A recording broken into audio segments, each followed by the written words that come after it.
बागेश्वर धाम के बाबा को कैसे पता चल जाता है सबके मन की बात? आखिर क्या है इसका राज? आइए बताते हैं। बागेश्वर धाम के कथावाचक पंडित धीरेन्द्र शास्त्री बीते सालों से सुर्खियों में हैं। बागेश्वर धाम के सरकार पंडित धीरेन्द्र शास्त्री के नाम से प्रसिद्धि पा चुके धीरेन्द्र शास्त्री लोगों के मन की बात पढ़ने का दावा करते हैं। बागेश्वर धाम में रोजाना लाखों की संख्या में भक्त तादाद में जुटते हैं और मनोकामनाएं लेकर आते हैं। बताया जाता है कि बागेश्वर धाम के पीठाधीश्वर पंडित धीरेन्द्र शास्त्री भक्त को देखकर ही बता देते हैं उनके मन की बात, कि आखिर भक्त के मन में क्या चल रहा है वो बता देते हैं। लोगों को विश्वास है कि अगर बागेश्वर धाम के दिव्य दरबार में एक बार अर्जी लग जाए तो किस्मत बदल जाती है। महाराज लोगों की समस्या बिना बताए ही पढ़ लेते हैं और फिर उनके मन की बात को बताते हुए कागज पर समस्या का समाधान भी लिखते हैं कि जल्द ही आपकी प्रॉब्लम सॉल्व हो जाएगी। आइए आपको बताते हैं कि मन की बात कैसे जान लेते हैं धीरेन्द्र शास्त्री।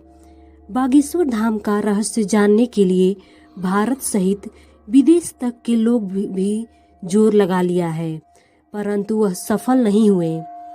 यहाँ की सबसे बड़ी विशेषता यह है कि जो भी भक्त अपने सच्चे मन के साथ यहाँ आता है वह हमेशा संतुष्ट होकर ही जाता है।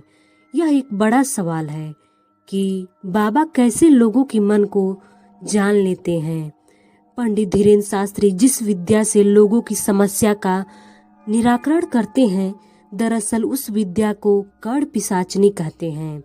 ये सिद्धि उसी प्रकार है जिस प्रकार बागेश्वर धाम के पंडित धीरेन्द्र शास्त्री किसी व्यक्ति के सामने आते हैं और उसके बारे में बताना शुरू कर देते हैं। उसका नाम, उसके घर का नाम, परिजनों का नाम, वो क्या करते हैं और यहाँ तक कि वो किस लिए आया है, ये सब देखकर बता देते हैं। और इस चमत्कार को देखकर लोग हैरान हो जाते हैं।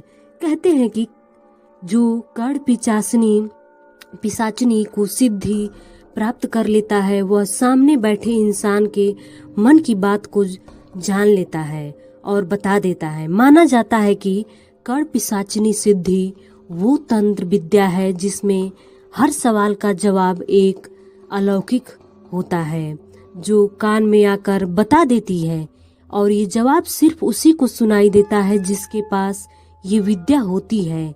इस विद्या को कड़ पिशाचनी विद्या के अलावा पिशाच विद्या या अंग्रेजी में नेक्रोसेमी से भी जाना जाता है। इस विद्या से वो अपने भक्तों की मन की बात जान लेते हैं। वो अपने भक्तों को देखते ही बता देते हैं कि उनके मन में क्या चल रहा है, क्या मामला है। वो सब कुछ देखते ही बता देते हैं, जैसे कि वो मन की बातें पढ़ लेते हैं।